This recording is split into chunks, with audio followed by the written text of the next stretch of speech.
for 4 years Minister of Economy in the Netherlands. Before that, she has had another 5 years of Minister of the Culture. And before that, 11 years in the House of Representatives. So one can say she knows exactly what she's talking about. I'm very pleased to have you with us here, Maria. The floor is yours.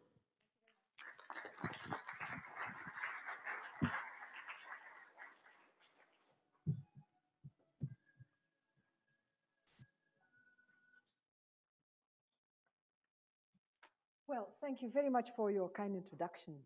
And, you know, many people have some problems with pronouncing my name, and that's why I'm mostly known as Maria from IEA.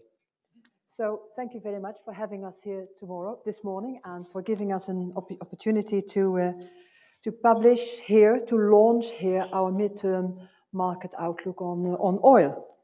And I think it's the right place to be. London is one of the oil capitals of the world, and there is a high concentration of expertise here in this room. Well, and whether you come from industry or from government or consulting or the media from the city, you're all oil insiders in one way or the other. And so I think this is a fitting venue to present our medium-term oil market report 2013. And this is our oil market report, our oil market forecast for the next 5 years. And we appreciate you being here today, and we thank Platts for having us here today. Well, like the energy market itself, our medium-term market report keeps changing. It's work in progress. And we have now added a 5th report to the series. Starting this year, we cover not only the traditional 4 main fuels, oil, natural gas, coal, and renewables, but also energy efficiency. It's what we call the hidden fuel. Now, our 2012 MTOMR was published last October, so it's just 7 months ago, so not annual, just 7 months ago. And it was very successful. It was so successful that we just couldn't wait another year to publish the new one. But there's a perfectly good reason why the two are so close to each other. We have decided to release our medium-term market reports on gas, oil, and renewables in close succession. Renewables and gas we are going to present in June this year. And why are we doing that? Because then we can share the same GDP, and we share other assumptions. So our goal is to make it easier for anybody to piece together the bigger story from these various reports. And so you can expect our next medium-term oil market report in around May 2014. Well, truth be told, much has happened in the oil market, even since October, so it's a good time to take a fresh look at the medium-term outlook. And broadly speaking, our forecast is consistent with the last one. The global supply-demand figures haven't changed that much, and will not come as a shock to any of you. But down in the weeds, things are shifting, and things have shifted. And on the supply side, the North American hydrocarbon revolution continues. But supply growth is even steeper than previously expected. And at the same time, the opposite is true of OPEC production capacity, growth of which now looks to be stalled in some areas. And the most important point is that some of the themes we had identified in the 2012 MTOMR now come across an even sharper relief, even sharper focus. And before I turn over to Antoine Haave, whose team put the report together, let me outline just a few of those themes. And the first one is that the North American supply is an even bigger deal than we thought. It's a real game changer in every way, not just because of the volumetric growth involved, but for a host of compounding reasons. And sure, North American supply growth now looks higher than expected in both absolute and relative terms.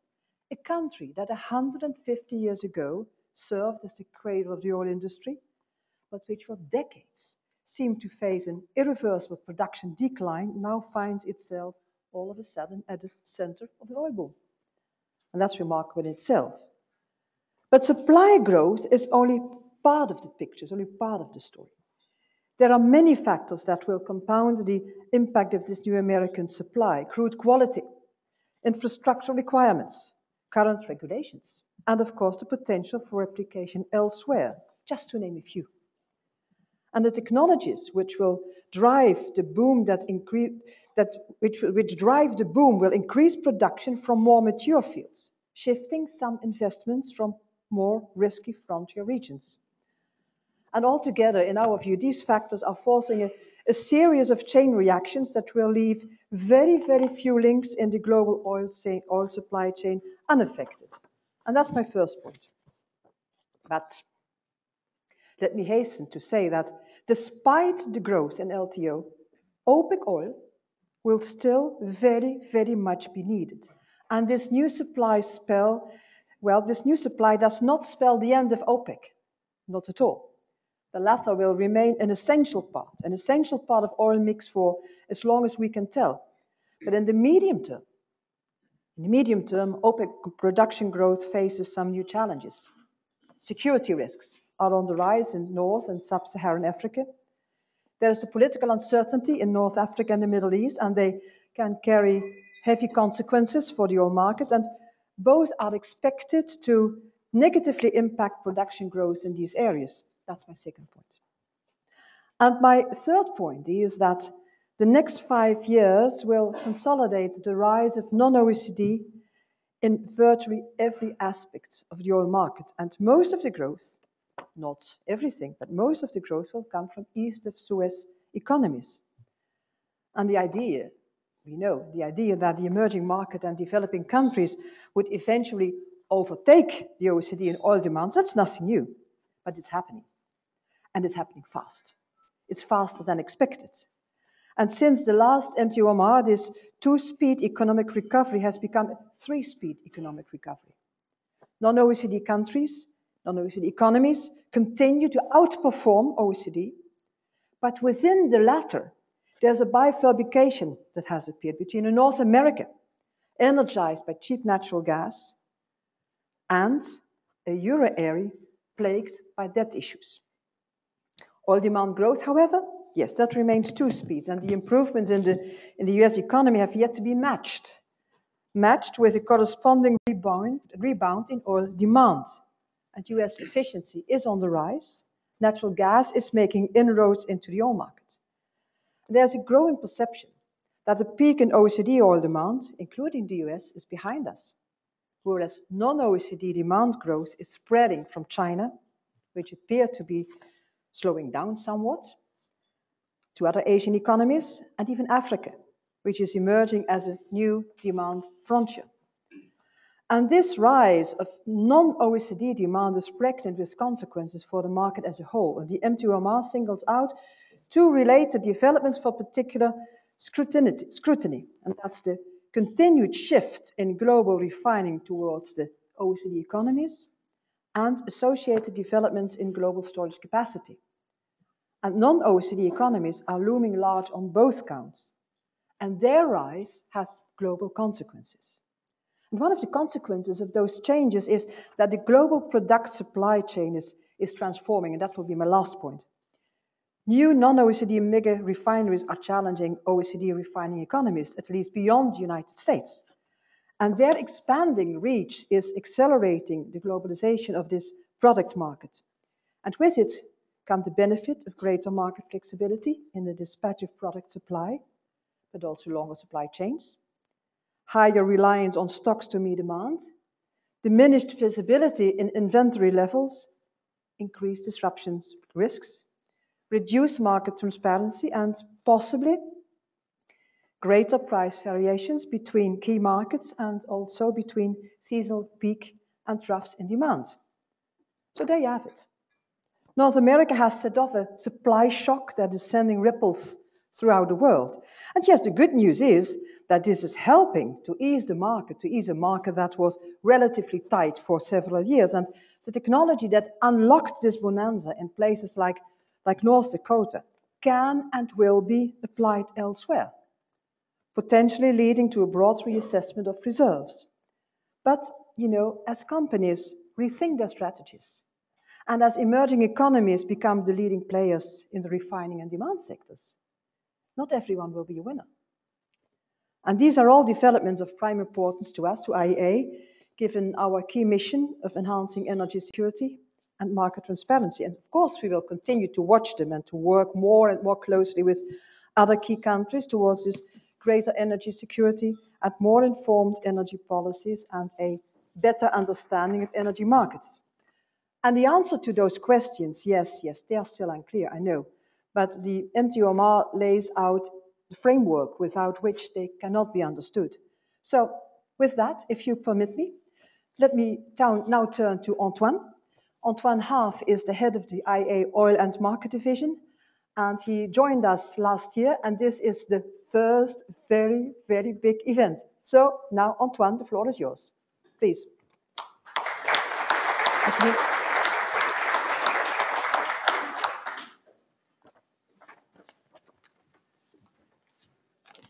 Okay, thank you very much.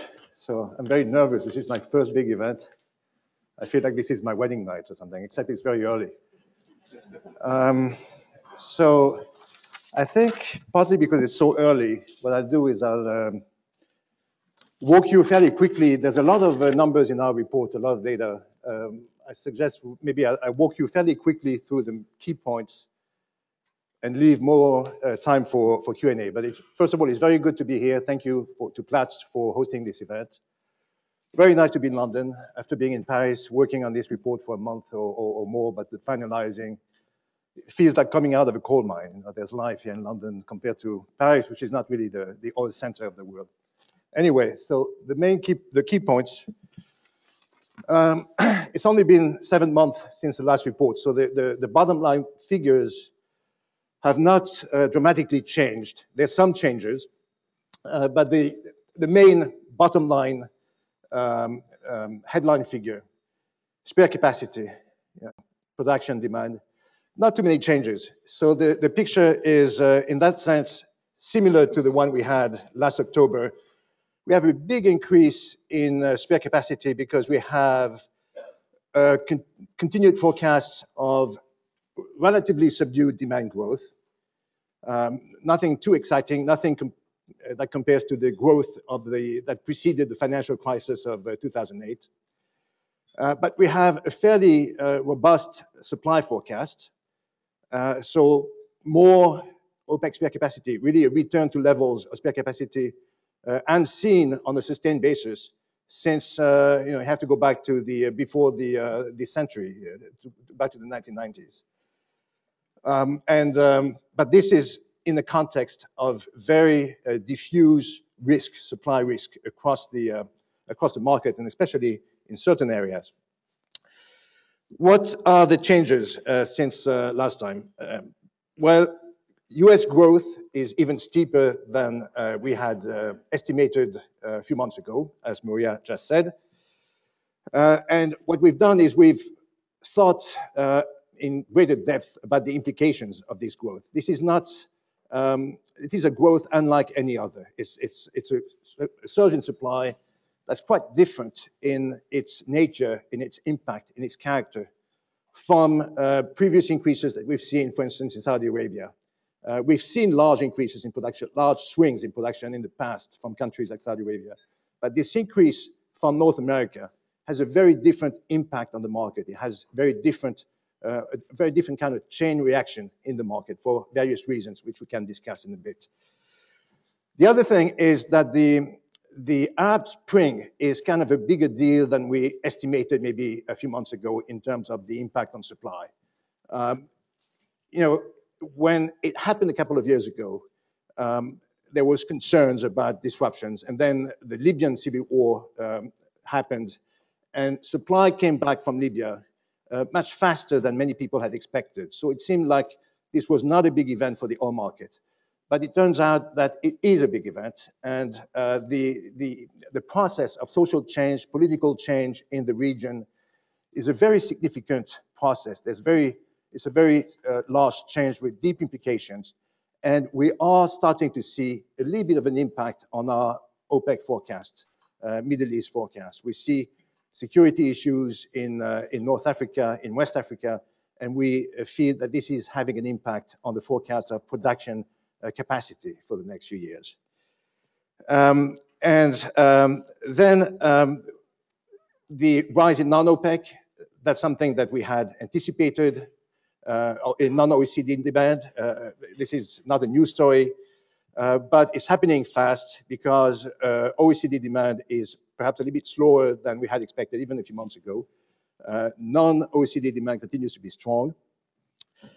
But what that means is more than a shift in the balance of demand across the globe. It's also a change in the nature of the market, in the way the market supplies, because non-OPEC doesn't grow only in demand, non-OECD, excuse me, doesn't grow only in demand. It also grows in refining capacity. Most of the world's refining capacity is already in non-OECD countries. There's a large amount of new refining capacity that we expect in the next few years, almost all of that from non-OECD countries. And this is having an impact on crude flows combined with the surge in North American supply.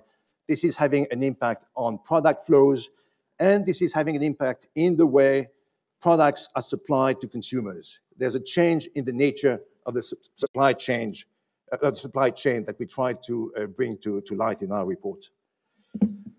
So quickly through some of the key findings in terms of demand, OECD versus non-OECD. So we see an increase in demand of about 6.9 billion barrels per day over the forecast period from 2012 to 2018. This is about 1.1 million barrels per day annually. And a lot of that comes most of it comes from non-OECD countries. Actually, we see OECD demand contracting by about 1.5 million barrels per day over the period, and a big increase in non-OECD by 8.4. So a big change here. And again, there's a new role in non-OECD market participants. They increase their footprint. They become larger consumers, but they become larger refiners. They also increase their footprint internationally in terms of equity production in other countries, in terms of storage assets, storage presence, trading participation in the way they supply not only their own markets, but also OECD markets as well. The breakdown of demand by sectors and by products, pretty much the same story, but a few changes. Key change, we've seen a little bit of a slowdown in the relative pace of growth between gasoline and distillate. So in 2012, the story, the well-known story that distillates are where all the demand growth is taking place at the expense of the other products. That's changing. We've seen more growth, slightly more growth in gasoline last year than we've seen in distillate. We expect that this is likely to be the case again this year. Part of the reason is in non-OECD countries, transport demand tends to be more gasoline than distillate. So that's changing the balance a bit. But one significant development, which is only happening at the margin, but with very big implications, especially beyond the forecast period, is the inroads that natural gas is starting to make in transportation. For a long time, it seemed that gas in transport was a fairly distant prospect, was not something that was going to happen anytime soon. And in fact, we're now expecting that we're going to see some transition of transport demand from oil to natural gas before the end of the forecast period, and then accelerating beyond the forecast period. So this is just at the margin, but we see some penetration of gas in transport in different markets and for different reasons. In the US, this is because there's so much natural gas looking for market and such a price discrepancy between gas and oil. So there's a clear economic signal that supports moving some of the transport demand to natural gas. And the main areas where we see that happening first is in the trucking sector and in the rail sector. And there's some rail companies are testing LNG on their system today, and we expect that they might make a decision very, very soon. Then another market where we see some transition to natural gas is China, and there's some transition that's taken place there. But there the driver is not so much a price driver, although the economics are not so bad. But the main driver is the environment, cleaning up the air. So we see a significant potential there, especially given the very large size of the truck fleet in China, and also the bus fleet, and the political incentives to do so, and the capacity of the political leadership to exercise, to promote change in that area. In terms of supply, we see a shift in the balance of supply growth, which in our previous forecast we had more or less evenly balanced between OPEC and non-OPEC. We now see more supply growth coming from North America and a little bit less capacity growth coming from OPEC than we had previously anticipated, mostly because of a reduction in Africa, both in North Africa and West Africa. So the numbers are here.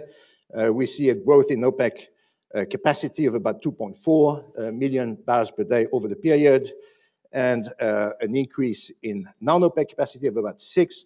So that's an increase in total production capacity of about 8.4 compared to 6.9 for demand. So more slack in the system, if you'd like, a more comfortable balance by the end of the forecast period, barring any disruption in the interim. One of the changes in which the North American so-called unconventional revolution is affecting the market is in terms of the allocation of capital expenditures across the system, both in the US, but also in Canada, but also globally. So, there's many ways in which we feel that this North American revolution is really having an impact on the market. It's having an impact in terms of volumes. It's having an impact in terms of quality. This is very light type of crude coming out of the Bakken, coming out of the Eagle Ford and other plays. And this is forcing a major adjustment, infrastructural, both refining, transportation in many different ways in the market, and a chain reaction in the market as domestic crude in the US replace import crudes and imports are backed out and look for other markets. But another way in which is affecting the market of assets by companies, we see a little bit of a shift in capex from OPEC countries to non-OPEC countries.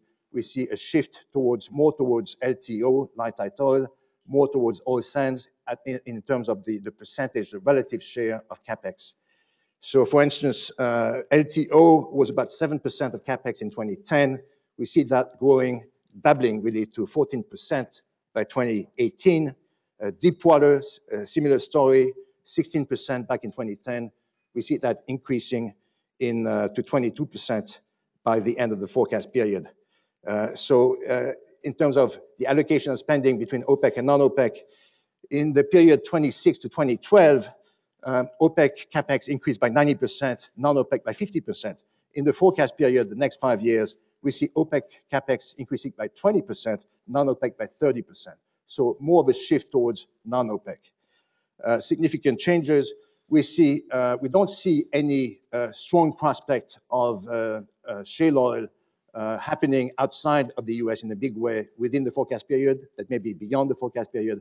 But what we see is an impact, indirect impact, if you'd like, from the non-conventional revolution in terms of the application of some of those technologies to mature conventional fields in other areas. And we see that happening in Russia today, in China, in Saudi Arabia, potential for technologies to increase production from low permeability areas in conventional plays, in mature plays.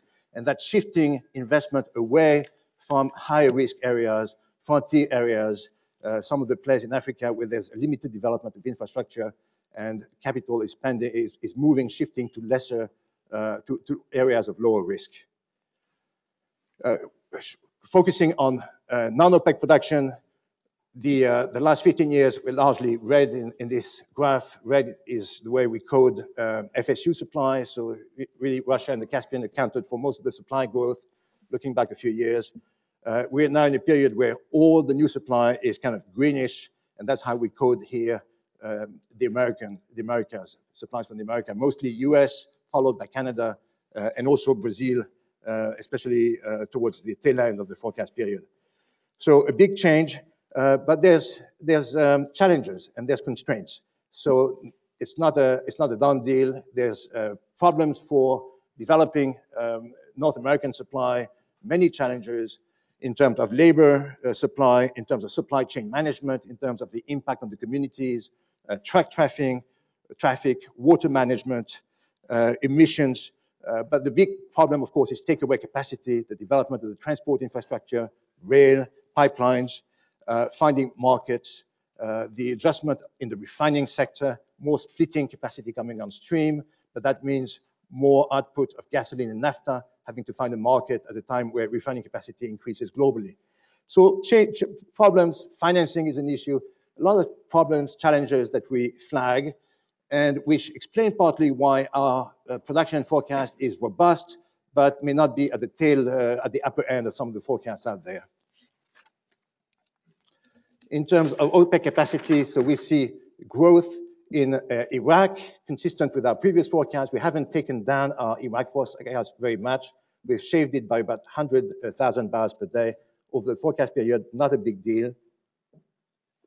Some of the problems that are slowing down development in Iraq were problems we had fully anticipated, as fully reflected also in the World Energy Outlook that devoted a special chapter to Iraq last year. So not a big surprise there. The biggest surprise is the slowdown that we see in capacity growth in Africa. So we see contraction there. And also in this forecast, we assume continued implementation of the sanctions on Iran. And as a result of the sanctions, we are forecasting a continued decline in Iranian production capacity. The Middle East is where most of the OPEC capacity growth that we anticipate will come from. So we see capacity up in the region by 1.5 for OPEC producers. That's about 30% of the global increase in global capacity. We see OPEC spare capacity going up to nearly 7 million barrels per day in 2015, so peaking in the middle of our forecast period and then receding a bit to 6.13 by 2018.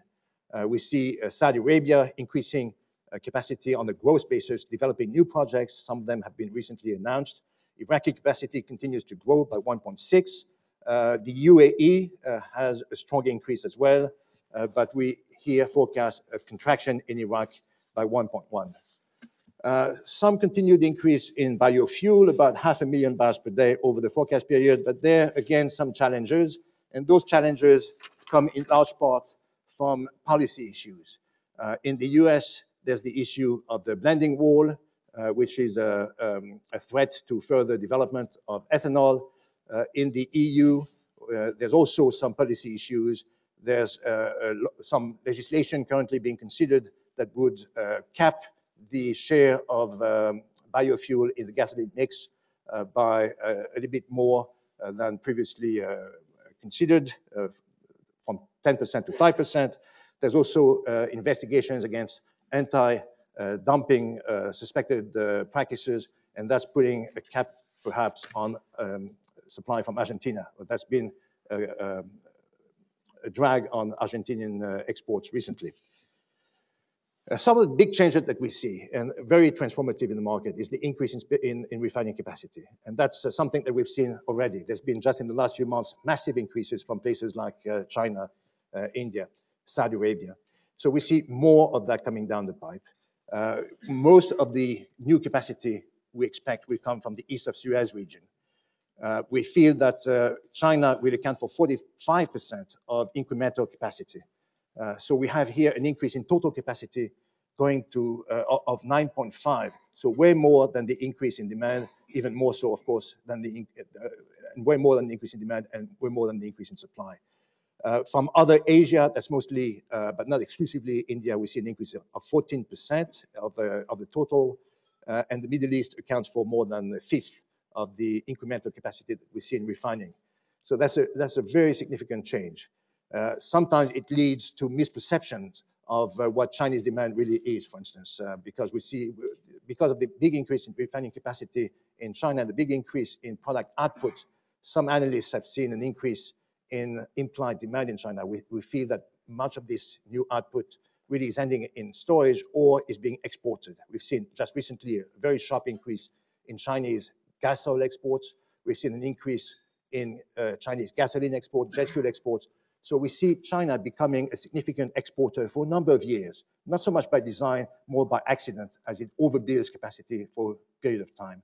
But we see a more deliberate policy of merchant refining capacity expansion in Saudi Arabia and the Middle East. So more exports coming from the region to global markets.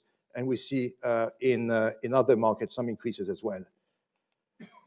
In the US and North America, there's investment in refining, but most of that investment is directed towards upgrading, towards desulfurizing, towards greater conversion level, and towards handling some of the new production. Not so much an increase in crude distillation capacity per se. And that's something that's interesting and that complicates, in some ways, the possibility to market the new production.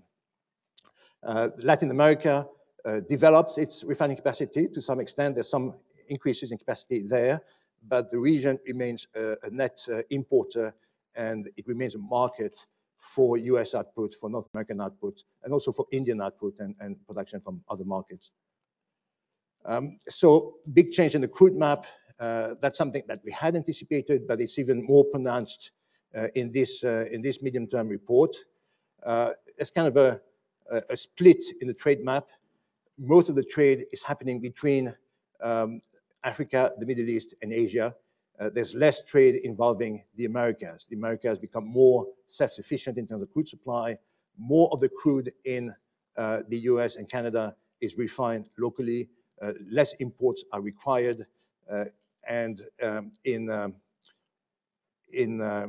rest of the world, in Asia, we see more refining demand, not only because of growing domestic consumption, but also because of the increase in refining capacity, refining activity. So more of the crude ends up in that region, and that's also absorbing crude from Africa. The Middle East remains a larger exporter of crude, but more Middle East crude is being refined next to the wellhead at home to meet domestic demand and for export of products. So big changes in the trade map. A drop in North American imports. So this is a little bit of a breakdown of where the imports will come from, where the cats will come from. We see most of the cats coming from Africa. Light sweet crudes are the first ones to be backed out by the new production, which itself is light sweet. Some medium sour are backed out as well. But we see the Middle East market retaining a significant market share of the US import market, North American import market. And one thing that we've looked at in some depth in this report is the storage industry, which we hadn't done for a number of years, and not just inventory levels, but also storage capacity. There's been very dramatic changes in the storage industry and global storage capacity. We've seen very large increases, very large adjustments in the North American market to respond to the changes in supply. And that's been fairly well documented. A lot of it is market moving, so it's being closely scrutinized by the market, well tracked by analysts and market watchers. But there's been very significant developments in non-OECD storage as well. So this slide doesn't have a graph because we haven't aggregated all of those changes. There's still many gaps in the system, in our knowledge of what storage capacity is and how it's been moving.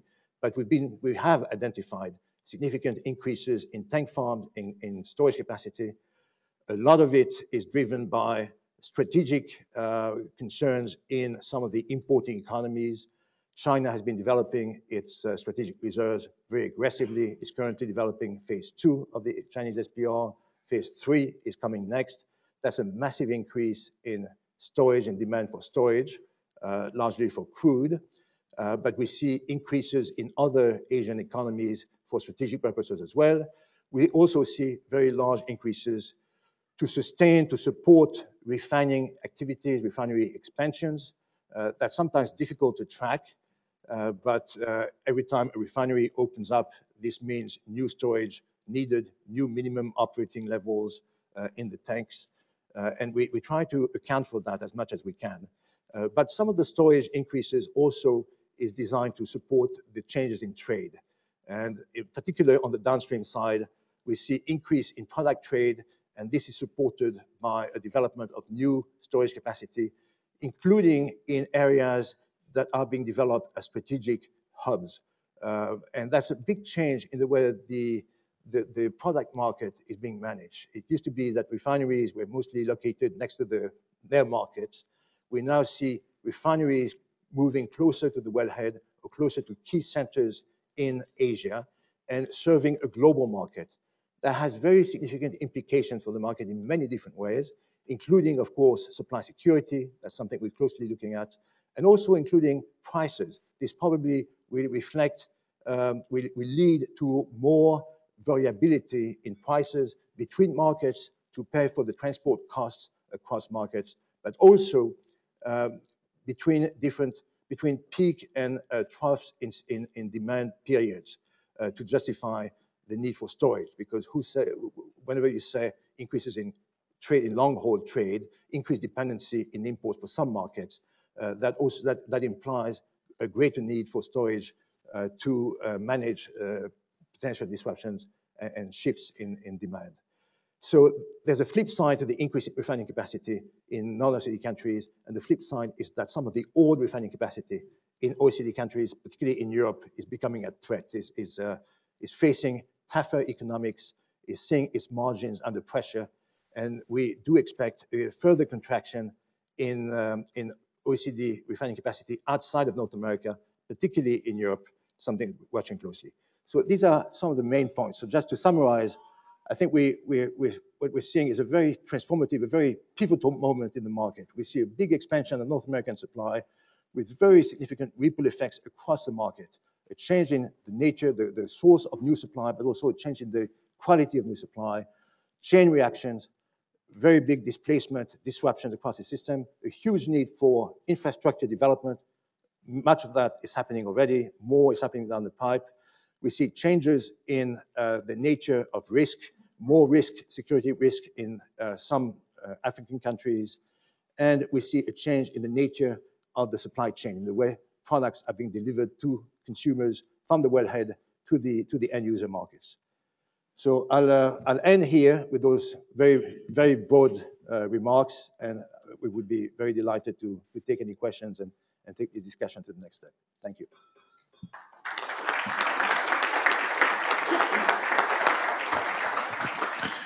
Thank you very much, Maria. Thank you very much, Antoine, for your presentation. We want now to use the next half an hour for questions. So anyone who is interested in having a question raises the arm and then introduces himself, and then we go. So microphone other than mine. Let me give you mine. Thank you. David Strawn, Newsbase. Maria, Antoine, a couple of related questions. If the American supply revolution is as significant as all that, why is the oil price still where it is? And where do you expect oil prices to go over the forecast period? I suppose that's a couple of questions. The next is, how compatible is this forecast with restricting climate change to 2 degrees? How does that square up? And Maria, you particularly referred to this, I think, a couple of times as good news. Is it actually good news or bad? I think I'll take the question on climate change, and you take the other one, Antoine. Is that fine? Okay. Okay. Well, about the climate change, you know, the point is we produced our clean energy tracking report last month, and we presented it in Delhi. And my message there was, we are not on track. We are doing not what we are saying. That's the most important thing. On the other hand, I also mentioned we are not in for the future without fossil fuels. Let's be frank about that. Fossil fuels will remain the biggest part of our energy mix, and that means that we have to invest in cleaner fossil energy, and that's where CCS comes into the picture. And that again is an issue we are not on track with. That was my message there, and that still is my message. And then, of course, there is the message on oil and what we can see in the trade of oil and in the production of oil, and what we can see where technology helps us, and high prices and technology, they together unlock new resources that we hadn't been thought of before because they were either too expensive or they were too difficult. But the same question again here is, how are you going to produce it? Are you going to produce it in a clean way, or are you going to produce it in a way that you have to flare a lot of associated gas, for instance? So just to mention one of the problems that we are talking about. So the whole picture is that fossils, yes, Clean energy, yes, and to bridge them, you have to see to it that you produce your fossils, you use your fossils as clean as possible, and there is where gas comes into the picture, where CCS comes into the picture, where regulation comes into the picture. US. Okay, prices. So that's a good question, tough question. Question we usually try to dance around and deflect at IEA partly because we don't forecast prices. We don't forecast, exactly. Well, we don't forecast prices. We don't forecast. Antoine, let's not do it here. Huh? I'm not forecasting prices, but I should point out that we've seen a little bit of a decline in prices as capacity has increased and as demand has been not too strong. The Chinese demand, and that's the point maybe I could have mentioned, but we see a bit of a shift in the nature of non-OECD demand. In the last few years, it was driven mostly by China. There was very strong economic growth in China, very strong demand growth in China. And in the last year, we've seen a dramatic slowdown in Chinese demand growth, except in the very last month of the year when we had this spike in refining capacity. But we've now seen a kind of a shift in gears in terms of Chinese economic growth and Chinese objectives in terms of economic growth. The new leadership in China is now aiming at more balanced growth, more consumer-based growth, less export growth. The growth forecasts, the growth expectations, the growth targets have been dropped a bit, and there's a big shift in the nature of the Chinese expansionary policy. So all that is kind of already, I think, putting some downward pressure on prices. But it's an interesting question. When prices went up in 2008, most analysts agreed that one key factor behind the spike to $147 for WTI was that demand was going through the roof. China seemed to be unstoppable, and spare capacity had become wafer thin. So people said, yes, stocks are high. Stocks were very high compared to, which was a surprise, but spare capacity was thin, and that was the answer. Now we have a forecast of very high spare capacity. Spare capacity is already quite comfortable, and we don't see a let-up in the prices to the extent that we might have expected. I think part of the reason may be just that the market is there's so much risk in the market, and I hate to say that because usually highlighting the uncertainty in prices is kind of a cop-out. It's kind of a way of trying to excuse yourself for the uncertainty in the forecast. But there is uncertainty in the forecast. Last year had record disruptions in supply. By our accounting, we had 1.2 million barrels per day of disruptions at different times of year. On average, even higher at specific times. If you include Iranian sanctions in that and other things, you can go up to 2 million barrels per day of disruption. This is really unprecedented. So that explains partly that the market really has become accustomed to living with more risk. And there's dramatic risk in places like Iran, Syria. Syria is not a major producer, but it's a very important country in the region. The outcome of the war there could have significant implications for the market. There's a bit of a breakdown in security in Libya. Things have come back very quickly in Libya after the war, but now there's been some uncertainty, some frictions, some security issues. The attack in Algeria at In Amenas only disrupted about 60,000 barrels per day of liquid production, but it's had a big impact in investment plans, in the perception of security risks by companies active in the region. And lately, the attacks in Nigeria, both the resumption of attacks in the Niger Delta and the new surge in attacks in the north, which is not a producing region, but which is a big threat to the stability of the country. All these factors, I think, have increased the risk perception. So yes, we have more spare capacity. Yes, there's a more comfortable forecast. But at the same time, risk is very diffuse, is reaching levels that are fairly unprecedented. The disruptions of last year, that's coming back to normal. We've seen a rebound in North Sea. We've seen Sudan, South Sudan, restarting production, and so on. But still, the risk is there, and I think that's weighing on the market and offsetting somewhat the improvement in the balances. Thank you very much. I have a question here. Thank you for such an insightful presentation. I'm Antonio Merino from Repsol. I have two questions. The first one is linked to capital investment. Why in this revolution of tight oil, we are not thinking that this technology could be applied to conventional wells and that we are going to have more investment in enhanced recovery through fracking and things like that? Do you consider that in the next 5 years we are going to have more oil coming from enhanced recovery in mature basin? And the second one, and this is, I think is very worrisome in my view, is when you have all this investment in the refining capacity by emerging countries, which are part of the World Trade Organization, and which are deliberately investing in refining capacity, which is mainly export-oriented. Some of them are export-oriented. Do we expect to have WTI, like you said, anti-dumping in the case of Argentina, or problems in the WTI by OECD countries saying that they are using this public investment, no, to lower international prices? Thank you. I think I start with the last one. And then the interesting capital question, I think that's more Antoine's piece of cake. Because your last question, it's not in oil related, it's oil related, of course, but it's trade. It's WTO. And I think it's also important for an organization like ours not to go beyond our mandate. And talking about expectations about anti-dumping, WTO, trade rules, etc., that's not in our domain. But you are right, there are questions to be answered, and they have to be asked, and they have to be answered by the organizations that are there to do that. And that's WTO. I fully agree to that. And we have to see to it that all trade regulations are fair and transparent. But we are not a player in that game. Antoine. So, good to see you, Antonio. But you're asking why the technologies will not enhance recovery in mature areas. We're saying it will. We're saying it will.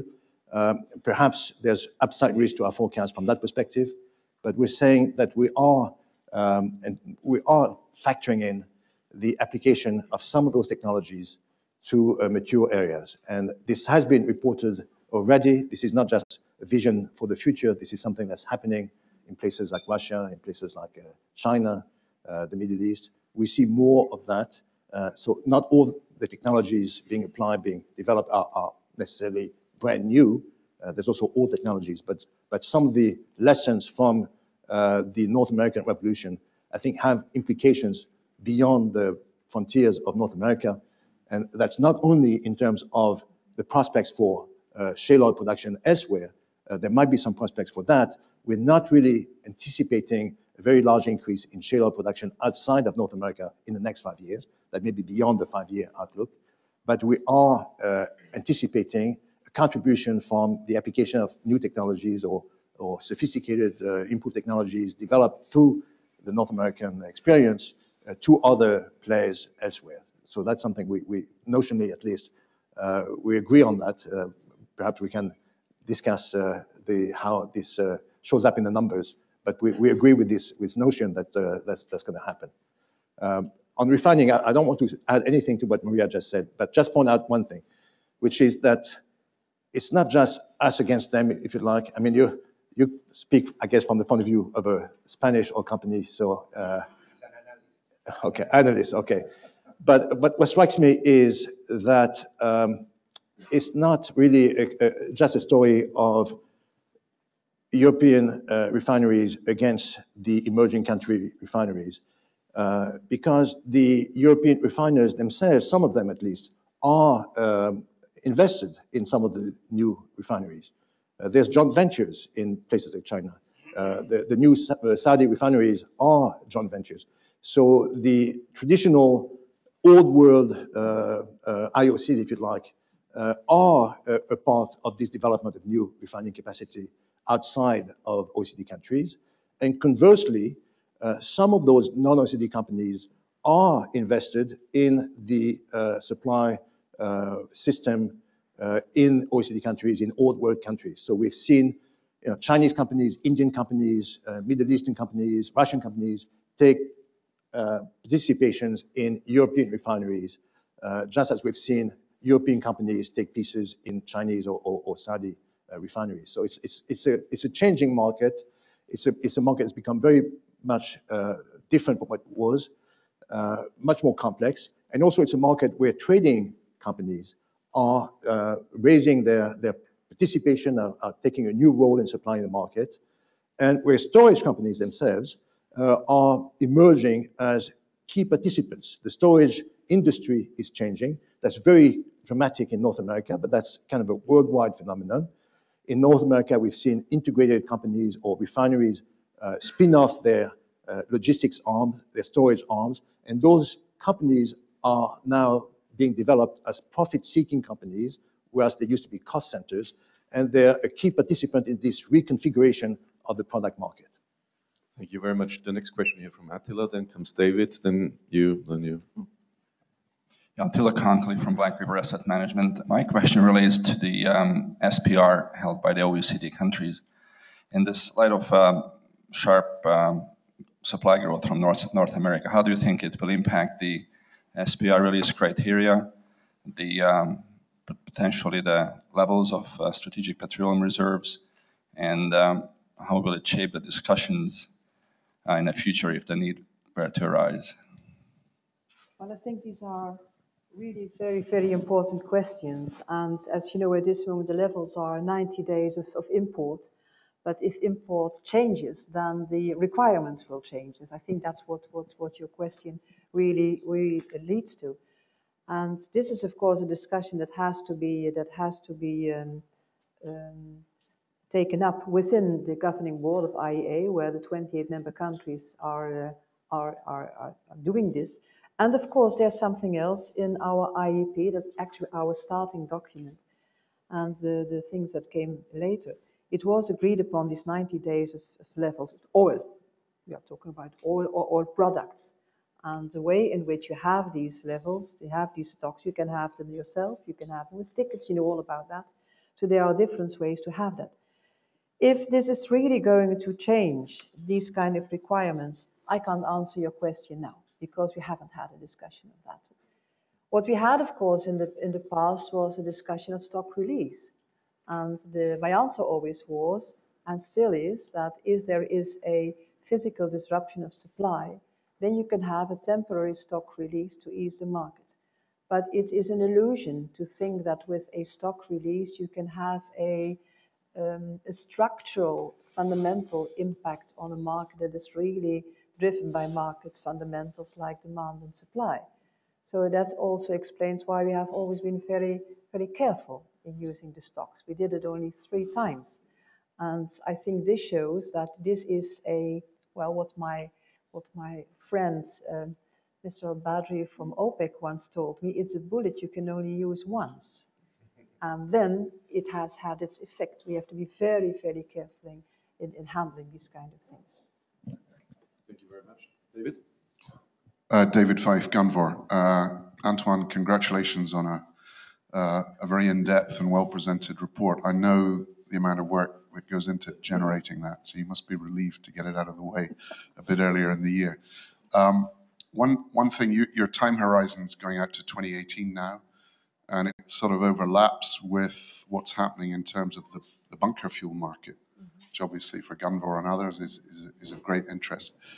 I wonder if you've taken any view within your projections about how the shipping industry and the refining industry begin to cope with reduced sulfur specifications for bunker fuel, and how you see the sort of fuel mix in the marine transportation sector panning out going forward, because it could potentially be something with a pretty big impact. Yeah, good point. Agree. It's we've looked at it, and I think we've basically split the answer in 2 main components. We see some shift from high sulfur bunkers from resid to distillate, but we also see some potential for gas in marine transport. So we see some LNG coming into the transport sector. That's one area where we see this shift in transportation fuel demand from traditional liquids to more natural gas.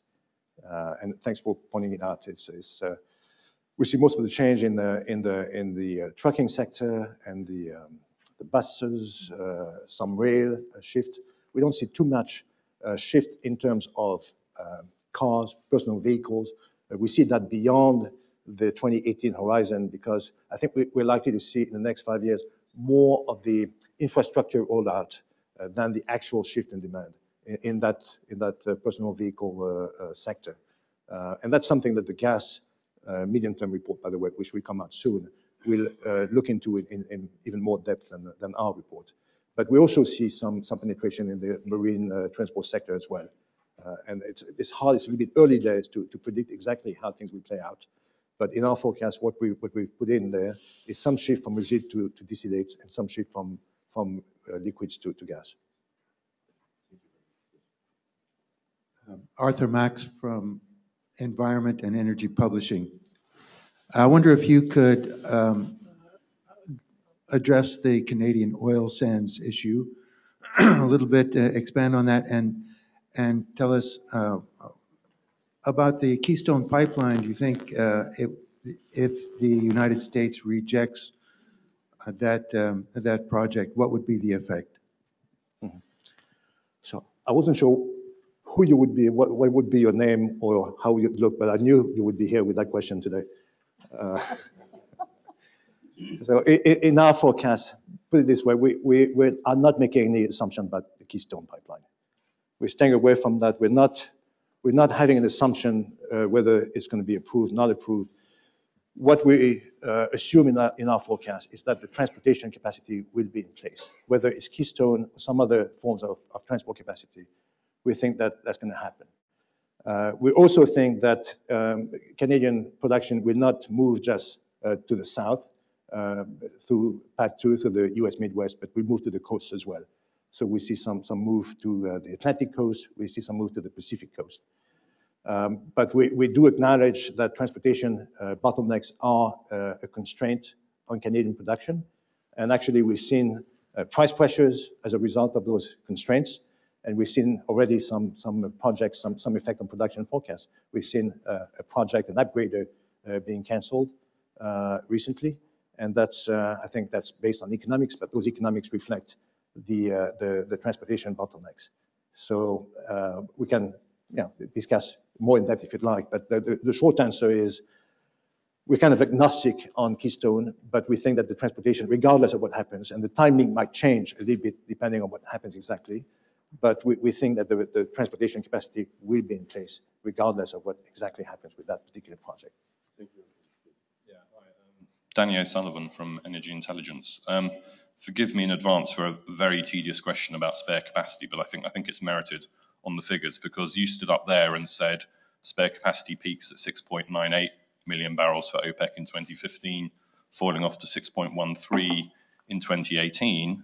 Reading the actual MTOMR, it says 7.18 for 2015, 6.38 for 2018, but you also say we're no longer doing our effective spare capacity calculation, or we're changing it. Right. Now, obviously, you stood up and you have done an effective spare capacity calculation. It would seem to be of the order of 0.2 or 0.25 million barrels per day, as opposed to the 1 million barrels per day adjustment you made previously. Is that going to be your kind of new methodology going forward? And then beyond that, if we take these as your spare capacity, effective spare capacity figures, you say 6.98 in 2015 now. Just last October, you said 6.09 in 2015. So that's the best part of 1 million barrels added in, since last October. What risk is there to this forecast in terms of that expanding further? And I'm asking because last October, you guys said specifically, when asked about the prospects for additional capacity production coming from light tight oil in Russia, and we're not talking about the shale, we're not talking about the Bazhenov, we're talking about existing brownfields. You said, no, we're not really into that, we're not modeling that within the forecast period. Now you say you are. So I'm wondering if you could give a figure for what you now see coming from brownfield fracking in Russia, EOR, those kind of techniques that we know Lukoil and Gazprom Neft and soon Rosneft are going to be doing. And, where's the swing in that? What is it now, and how much could it be, in the coming years? Thanks. Thank you. Okay, we planted those slight discrepancies because we wanted to make sure you were paying attention. So you passed the test. Great. Doing great. It's very comforting to know. First of all, yes, we're moving away from the effective spare capacity because we think it's not necessarily as helpful as it was in the past. In the past, we were able to see some continuity, some constants in our calculation of spare capacity. It's been jumping all over the place recently. And really, the nature of risk and the constraints facing some of the OPEC producers and the challengers in bringing spare capacity to the market when needed are changing. What I would just say, rather than arguing about the specific numbers, we've seen an increase in spare capacity, we've seen some changes, but what I would just say is caution you against spare capacity fetishism. You know, it's not a difference of 500,000 barrels in a forecast of 6 or 7 million barrels per barrel. It's not really going to make a big impact on the market, or it's not going to change the world. The point here, and perhaps I was too specific in the forecast of spare capacity in the slides, but the point is really directional. It's really to show a significant increase in the level of nominal spare capacity in the system, which is a new development, something we haven't seen in 10 or 15 years. So in that sense, it's really noteworthy because it's changing the dynamics of the market. OPEC countries potentially could face the issue of deciding where to do the cuts, how to allocate the cuts, and how to handle the changing nature of the market. However, this increase in spare capacity has to be understood in the context of rising risk and in the context of increasing geopolitical uncertainty, including within the OPEC region itself. So several, I don't want to state the obvious, but several OPEC producers are undergoing significant periods of change, social political change.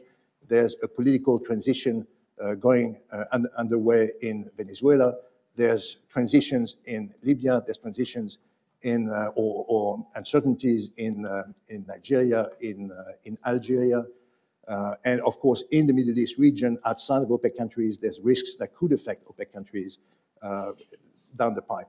So I think you have to look at the big picture, and the big picture is the balances look more comfortable, but at the same time the increase in nominal OPEC spare capacity is balanced by the increase in risks in the region and globally. Here from Argus and then the Financial Times. Well, Russia, I don't think we would necessarily try to pin down exactly to the barrel the contribution of new technologies on brownfield developments in Russia, but we are saying that this is going to have an impact, and this is improving the recovery in some of those brownfields. And that's not just a forecast, that's just a reality that we can observe today. Okay, so Argus here. Sorry, what's that? So just a point of fact, what do you say spare capacity is today? Well, we can argue about the numbers, but it's all in the report and it's consistent with the slides. And I'm happy to take that discussion and walk you through the details if you'd like. All right, let's follow an orderly process here. Now comes Argus, then the Financial Times, please. Thank you. Nick Coleman from Argus Media. I'd just like, if possible, for you to unpack a little bit the CapEx estimates that you spoke about earlier. You had a percentage increase for OPEC and non-OPEC, but they're all in percentage terms. There are no absolute numbers there, so I wonder if you can put some absolute figures on it. And one of the striking things is in the past, I think you've talked about underinvestment in the OPEC area, but you do actually have a 90% increase from 2006 to 2012, which is interesting. And then you're forecasting a shift in that balance for the next period. But I wonder if you could unpack a little bit more. Where is the capex? I presume it's probably Iraq, maybe Saudi Arabia. But if you could give a bit more detail and any actual figures rather than just the percentages, that would be interesting. Thank you. I would just like to mention one thing about the investments in OPEC countries. I think you referred to World Energy Outlook 2011, where we had the deferred investment scenario. What would happen to prices if there would be less investments in OPEC countries, especially in the North African OPEC countries, than they should be? And what we said then, if that would happen, that would of course lead to less capacity and to less production and to higher prices. I think that's what you're referring to, but it's not in this outlook, isn't it, Antoine? Well, in this outlook, the point we're making is that there's a bit of a shift in the allocation of capex, and we do point out that we had seen more growth in capex in OPEC than in non-OPEC countries in the previous few years, and we're now seeing that shift move the other way. That split between the two move the other way in the next few years. Yeah, I'd be happy to walk you through some of the specific amounts. I don't necessarily have all the figures at the top of my head, but I think the risk talking with OPEC is, of course, that OPEC is not a single country. There's many differences and contrasts within those countries, which we try to point out in our report. So we have seen very large increases in capex in places like Saudi Arabia and, of course, Iraq. And we're actually forecasting the same. We're forecasting more significant investments in those countries, UAE as well. But what we're forecasting now is a decrease in investment spending plans in places like North Africa and West Africa. And we see some challenges in Venezuela. So happy to walk you through this. And some of those numbers in the past, the increases in the past sometimes have come from fairly low levels.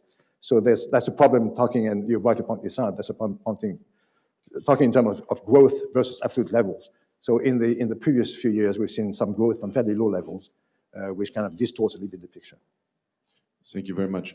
I was told we have now the last question, unfortunately. Javier Plas from Financial Times. Thank you very much. I'm going to try to be brief on two questions. The first one for Maria, if I may, is relating to U.S. exports of oil. Are you assuming that the U.S. could be exporting crude oil by the end of this forecast?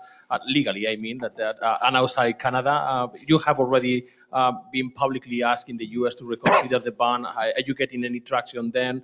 And for Antoine, if I may also, you are describing what you said that was the delay impact of the Arab Spring, particularly in North Africa, with a drop in investment trends. Do you think that we can see something similar in the future, also in the Gulf? Because countries, they have not undergone the kind of the violence of the Arab Spring, but they are spending more for, say, social projects, housing, and so on. That less money is going to be available for oil projects. Do you think that we can see down the line also a delay impact there? Thank you. Well, I know this is a question that that asks for answers, but the answers have to be given by the U.S. government. And I hope that they are going to give the answer soon. Now there is a new government in place. There is a new Secretary of Energy in place. There is a new Secretary for Foreign Affairs. And I know that this issue is on the table. I think it has to be on the table. It has to be addressed, because if there are no export licenses for crude, then industry will find different ways, as they are looking for now already, with processed, half-processed products, things like that. So I think the issue is on the table, and it's up to the United States, to the US government and the Congress to make their decisions, and I hope they are not waiting too long to take decisions. Okay, so in terms of your other question, sure, I mean, the social and political issues are something that faces not only North African countries, but Middle East countries, but I think the drivers are very different, dynamics are very different. In terms of social spending, yes, there's a fair amount of social spending which is likely to become entrenched given the potential for social dissatisfaction, dissent. And we've seen increases in spending in some countries, sometimes announcements of big increases, not always necessarily immediate implementation of those plans. But I think it's a balanced thing, and it's a balanced picture. And at the same time, as we've seen social spending and perhaps a hold on plans to desubsidize oil prices in some countries, we've seen also an effort to diversify the economies of some of the oil-producing countries. We've seen a development of industry downstream from oil production, from crude production, an increase in refining, an increase in petrochemicals. And if you take the case of Saudi Arabia, we've seen both an announcement of a large spending a couple of years ago, but we've seen also very, very deliberate steps to diversify the economy, to absorb more of the workforce, to develop job creation, and with some success. So it's not something that we can necessarily speak in very simplistic terms. There's a tendency to oversimplify sometimes some of those questions, paint in the same brush countries that have very different dynamics. So I think it's a complex issue, but the bottom line is there are security risks and social issues that spread across this region with different effects in different countries. I think it's time now to say thank you very much, Maria van der Hoeven and Philip Antoine Haaf, for your presentation and for your time you spent with us answering all the questions. I'm sure there will be an opportunity maybe in the press corner to address the one or the other question. And now we say thank you very much.